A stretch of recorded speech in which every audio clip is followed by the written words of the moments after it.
Igreja Internacional. Palavra e vida.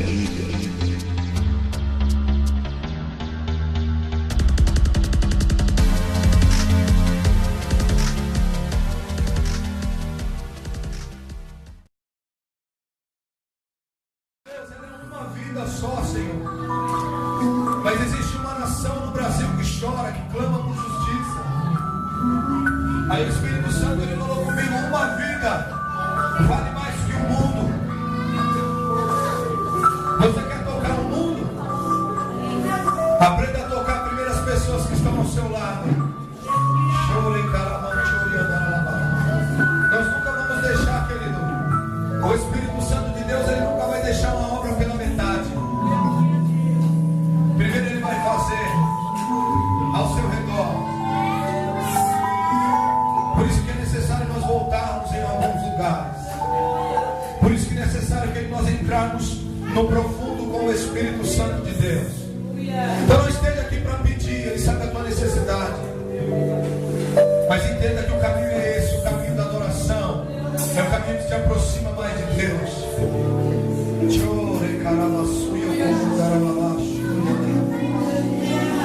Quando você querido começar a tocar através do Espírito Santo pessoas que estão ao teu lado, você vai conseguir tocar essa nação. Pastor, como que eu faço isso? Eu sempre digo aqui, querido, que as pessoas que menos a gente consegue mudar são as que mais vão mudar a gente. São as que mais vão mudar nós.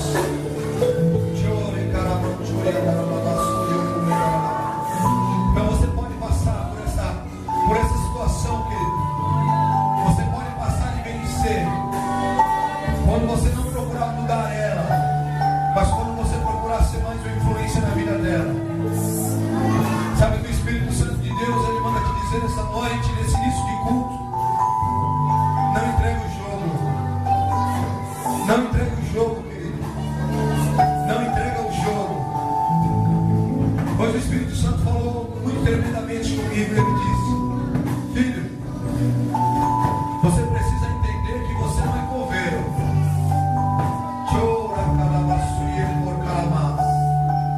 Filho, você não é coveiro. Eu não te chamei para enterrar pessoas. Às vezes as pessoas perguntam ao pastor Wander para mim e falam assim: poxa, mas o irmão chegou agora, ele está tocando.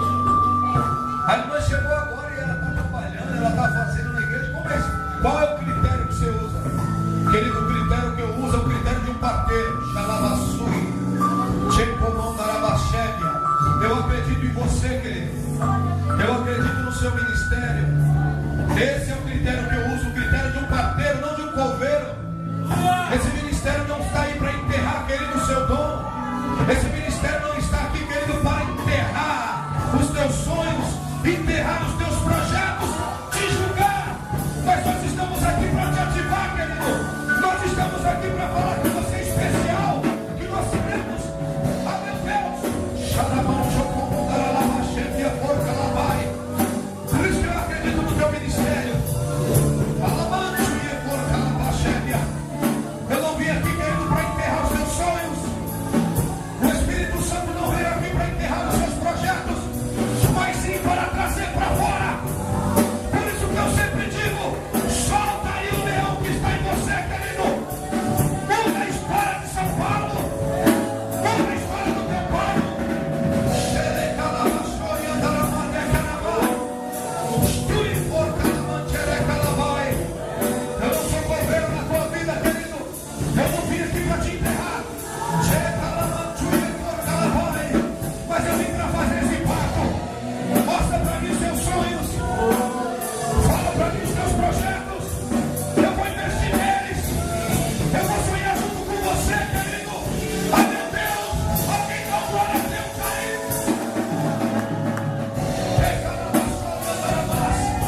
agora ele vai nascer.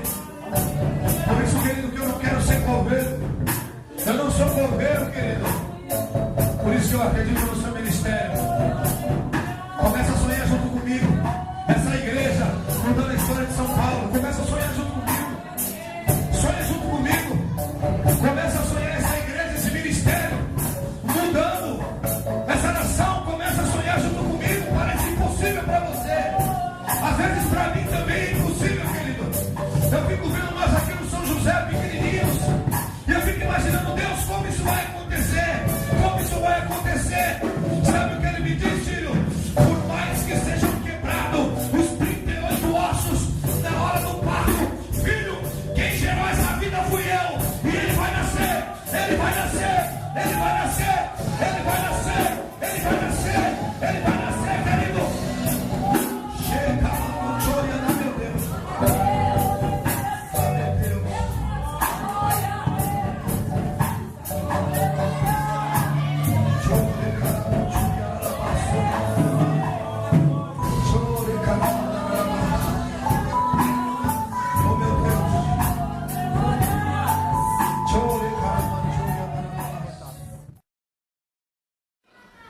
A partir do versículo 25, Juízes 6, a partir do 25, diz assim: naquela noite, o Senhor disse a Gideão: leve o touro que pertence a seu pai e o outro touro de 7 anos e derrube o altar do Deus Baal, que é o do seu pai, e também o poste da deusa Azera, que está ao seu lado. Nesse lugar alto e seguro, faça para o Senhor seu Deus um altar de pedras bem arrumado. Depois pegue o segundo touro e a madeira de poste de Azera, arrancando queime tudo no altar como sacrifício.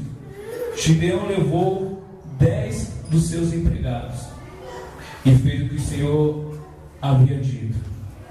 Porém, como estava com medo da sua família e do povo da cidade, em vez de fazer isso de dia, ele fez de noite. De madrugada, quando os homens da cidade se levantaram, acharam o altar de Baal e o poste da deusa Azera derrubados, e o segundo touro queimado no altar que tinha sido construído ali. E perguntaram: quem será que fez isso? Procuraram saber e descobriram que tinha sido Gideão, filho de Joás. Então disseram a Joás: tragam o seu filho aqui para ser morto, porque ele derrubou o altar de Baal e o poste da deusa Azera. Mas Joás disse a todos os que estavam ali reunidos contra ele: vocês estão defendendo a Baal? Quem o defender será morto antes do amanhecer. Se Baal é Deus, que ele mesmo se defenda. O altar dele é que foi derrubado. Até aí. No início desse livro de Juízes 6, como em tantos outros livros, sempre mostra Deus ele ficando irritado com o homem, porque o homem ele sempre afronta a Deus. E de que forma o homem sempre afronta a Deus? Na desobediência. E quando foi instituído juízes na terra, não foi diferente. Desde lá do Êxodo, desde antes, desde das primórdias, desde de Gênesis 3, o homem ele vem desobedecendo a Deus. E Deus se irando e dando sempre oportunidade também para o homem, através de várias alianças que Deus faz com o homem.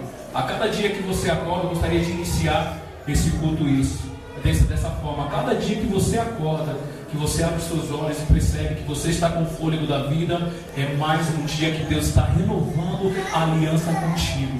Então, em nome do Senhor Jesus, a cada manhã que nós nos levantarmos com o fôlego da vida, faça uma reflexão e se lance aos pés do Senhor para fazer a coisa certa e não a coisa errada, pensando primeiro primeiramente em agradar a Deus e, em segundo plano, agradar o homem ou até mesmo os seus sonhos, os seus propósitos e os seus projetos.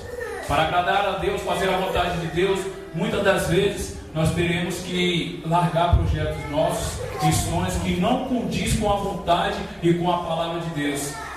Mas muitas das vezes também, a maioria dela, quando nós entendemos, será um prazer e será uma bênção seguir de forma obediente à palavra de Deus. Em nome do Senhor Jesus. Gideão, que foi o juiz da vez aqui, ele se encontrava em uma situação muito difícil. Ele estava malhando o trigo no lagar. Lagar não é lugar de malhar trigo, e sim de malhar uva para transformar no vinho. Amém? Isso nos mostra o quê? Que a situação realmente não era boa para Gideão. E além das condições que ele se encontrava, ele ainda estava com medo. Com medo de quem? De Deus? Não, mas com medo das situações adversas dos seus inimigos. Mas Deus chega falando com ele uma ordem bem simples. Primeiro, derrubar os ídolos, o templo dos falsos deuses de Baal. O que o Espírito Santo quer dizer para nós essa noite? Talvez você fale: eu não adoro outro Deus, eu só adoro a Deus. Mas às vezes nós adoramos certos tipos de Baals que tem que ser necessário que ele caia na nossa vida. Em nome do Senhor Jesus, talvez um Baal para você, talvez um templo de Baal seja talvez um futebol no domingo, talvez um templo de Baal para você seja uma novela, seja um programa, talvez um templo de Baal para você da qual toma o seu tempo, te desvia, te tira do foco, seja o teu carro, seja um sonho, um projeto. E Deus, essa noite, em nome do Senhor Jesus, Ele diz essa noite, com toda a convicção, que nós devemos derrubar esses templos de Baal em nossa vida. Gideão, ele sempre se colocou e era como um homem canhoto. Um homem canhoto, segundo historiadores, não era uma pessoa que fazia as coisas com a mão esquerda, mas sim uma pessoa que tinha algum certo de dificuldade, de debilidade. E ele já foi falando: olha, eu moro na menor cidade, e dessa menor cidade a minha família, ela é a menor, e da minha casa eu sou o último, eu sou o menor, eu não tenho valor, eu não tenho qualidades. Como poderei eu fazer algo que o Senhor me manda? Muitas das vezes nós nos encontramos nessa exata situação e posição.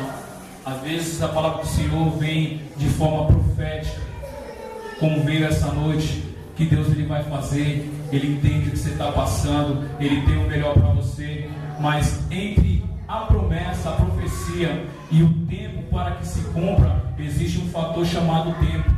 E muitas pessoas elas não passam pela prova do tempo. E o tempo, quem determina é o Senhor, é verdade. Mas só que Ele vai determinar de acordo com a tua ação. Não tem como o Senhor postergar ou segurar um propósito ou algo na sua vida, uma bênção, se você estiver debaixo da obediência, se você estiver debaixo do querer do governo de Deus.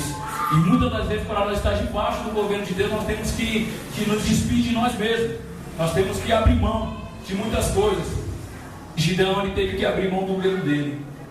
E essa noite eu convido você para abrir mão do seu medo, em nome do Senhor Jesus. De forma cautelosa, eu vou me lançar de vez, não sei, talvez você tenha coragem para se lançar de vez. Se lançar onde?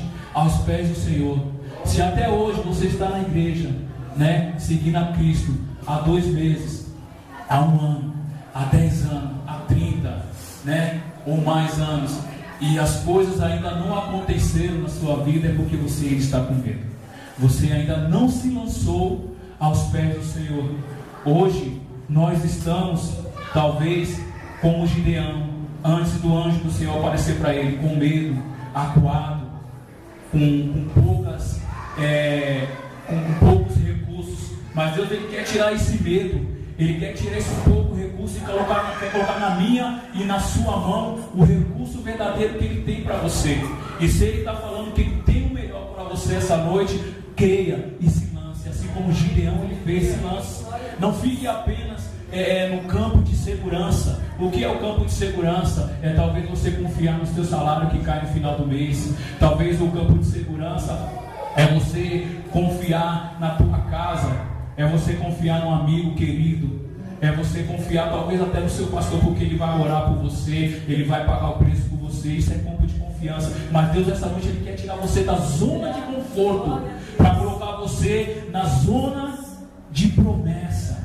Então, se você quer estar na zona de promessa, é necessário que você saia do conforto, porque muitas das promessas, eu me atrevo a dizer que 99 das promessas de Deus para a nossa vida, para as bênçãos, elas são condicionadas. Ela tem o sim, e o sim ele é condicional. Precisamos fazer algo para que essa promessa ela aconteça. E assim como o anjo, ele apareceu a Gideão e falou para Gideão que ele era um varão valoroso e que precisava de fazer algo para que o propósito de Deus cumprisse na vida dele. Isso nos ensina que Deus ele conta comigo, com você, para que o propósito que ele tem na nossa vida aconteça. Eu creio que se nós estivermos desempregados, ainda que nós não acordamos cedo, ainda que nós não enviamos currículo, se Deus quiser, as pessoas possam bater na nossa porta, porque quando Deus ele dá ordem, até Satanás obedece. Eu tenho certeza disso. Só que se essa bênção for condicionada a você acordar toda manhã e entregar currículo, vai ter que ser necessário que você faça isso. E fazer isso vai ser sair da zona de conforto. E sair da zona de conforto hoje, nós fazemos uma análise no tempo de Baals, entre aspas, que nós temos, no tempo que nos impede, que nos afugenta, que talvez seja um lugar de segurança. Ele foi cauteloso e ele foi de noite. Ele esperou a poeira baixar, ele esperou as pessoas dormirem, e aí ele foi e fez o que Deus tinha pedido para ele fazer. Muitas das vezes Deus ele passa uma missão para nós. Muitas das vezes ele requer algo da gente e a gente quer fazer as coisas nas pressas, no desespero, e esquece que as coisas do Senhor é com ordem e decência. Às vezes nós queremos, pastor Rodrigo, nos libertar de algo, e aí a gente fala: não, agora eu entendi, eu vou parar, eu não vou fazer mais. Isso é ser precipitado, porque a partir do momento que você fala eu não vou fazer mais, eu entendi, é pela força do meu braço, está errado. Deus não está no negócio, porque ele se afasta e fala: vamos ver até onde você vai. E aí é que nem a corridinha do Scooby-Doo, lembra? Ele fica parado um bom tempo e depois vai. Então nós não avançamos, mas é necessário que nós venhamos fazer as coisas com ordem e decência, até acerca de sair da zona do conforto, até acerca da libertação. Nós devemos sim estar totalmente rendido aos pés do Senhor. Nós devemos sim totalmente confiar nele, nunca confiar em nós mesmos. A palavra do Senhor ela nos ensina que maldito é o homem que confia no homem. Quando fala isso, não é porque eu não posso confiar em você que é meu irmão, não é que eu não posso confiar em alguém da igreja, não. É que eu não posso confiar na minha própria força, na minha habilidade, até mesmo porque Deus ele não divide a glória dele com ninguém. A história de Gideão conta isso, ela é clássica. Era 22 mil, Gideão achou pouco, e Deus falou: vai caminhando, vai indo, daqui a pouco 10 mil, continua, vai caminhando, daqui a pouco 300. E mais um pouquinho ficava só Gideão. Porque se Deus quiser, ele tem o poder para fazer o impossível. Só basta ele querer, só basta um sim, amém. Mas a nossa parte tem que ser feita. Deus ele não pode fazer tudo, ele não tem o poder de fazer tudo. Você sabia disso? Que ele não tem o poder de fazer tudo? Quantos sabiam disso? Que Deus ele não tem o poder de fazer tudo. Ele só tem o poder de fazer aquilo que está dentro da palavra dele. Ele jamais vai pular a palavra dele, dar um jeitinho só porque nós queremos. Não, ele está sempre preso à palavra dele. Então Deus, ele pode pegar e forçar você a ponto de não considerar o seu livre-arbítrio? Não, não pode, porque ele deu e ele está preso a isso. Mas nós sim, a cada dia, nós devemos entregar o nosso livre-arbítrio para Deus, porque talvez o nosso livre-arbítrio ele seja talvez o maior empecilho de nós seguirmos a Deus na essência, como verdadeiros adoradores. Por que o Espírito Santo ele vai nos entregar? Porque ele está conosco em todos os lugares. E ainda que o pastor, ainda que o irmão do louvor, que a irmã da oração, que algum irmão até de outra igreja não esteja ali presente na hora que nós estamos ali nos deliciando da carne, na podridão, em coisas que nos afastam da presença de Deus, o Espírito Santo ele está ali. E ele será de testemunho contra nós. Então, tomemos cuidado com o que nós fazemos no oculto, com essas coisas que são templos de Baal, que nos tira da presença de Deus, com essas coisas que impedem com que nós não nos entregamos verdadeiramente a Deus de uma vez por toda, com essas coisas que nós não queremos dar um fim nela porque nós sentimos prazeres, e essas coisas chamadas pecado. E o mais importante é que quando Gideão foi ser atracado, foi ser enfrentado, o pai dele não permitiu. O pai dele disse: mas se foi Baal que perdeu o templo, que perdeu a estátua, se ele realmente é Deus, mande ele tirar conta com Gideão. O que eu entendo com isso, meu amado? Ainda assim, não que seja um motivo para nós pecarmos, ainda assim nós teremos um advogado fiel para conosco, mas isso não dá respaldo para nós pecarmos à vontade, porque como diz em Apocalipse 3:5, nós devemos ter cuidado para que o nosso nome não seja arriscado do livro da vida. Isso é sério. Saia da zona de conforto, se incomode, faça uma reflexão. O que é um templo de Baal? Não que você esteja adorando outro Deus, mas outro Deus ou algo que vai contra a vontade de Deus sempre será um empecilho para que nós nos acheguemos sem defesa. Talvez seja essa palavra, sem ficar na defensiva com Deus. Mas eu já me machuquei, eu vim de outro ministério, olha, o homem ali errou comigo dessa maneira, então eu vou pisando em ovos. Não, com Deus não precisa disso, meu amado. Com Deus você pode se lançar. Com o homem talvez você precisa tomar um certo cuidado, e até mesmo porque a vida nos ensina e nós aprendemos com ela. Tudo é experiência, tudo é válido. Mas com Deus você não precisa ficar na defensiva. Com Deus, Gideão, ele não ficou na defensiva, ainda que no começo ele expôs as dificuldades dele. Você pode fazer isso. Senhor, realmente eu não consigo, eu não tenho condição, como que eu vou fazer? Quando você fala isso, eu não tenho condição, como que eu vou fazer? Deus ele fala, você está entendendo, porque não é você que vai fazer, sou eu que vou fazer, através da sua vida.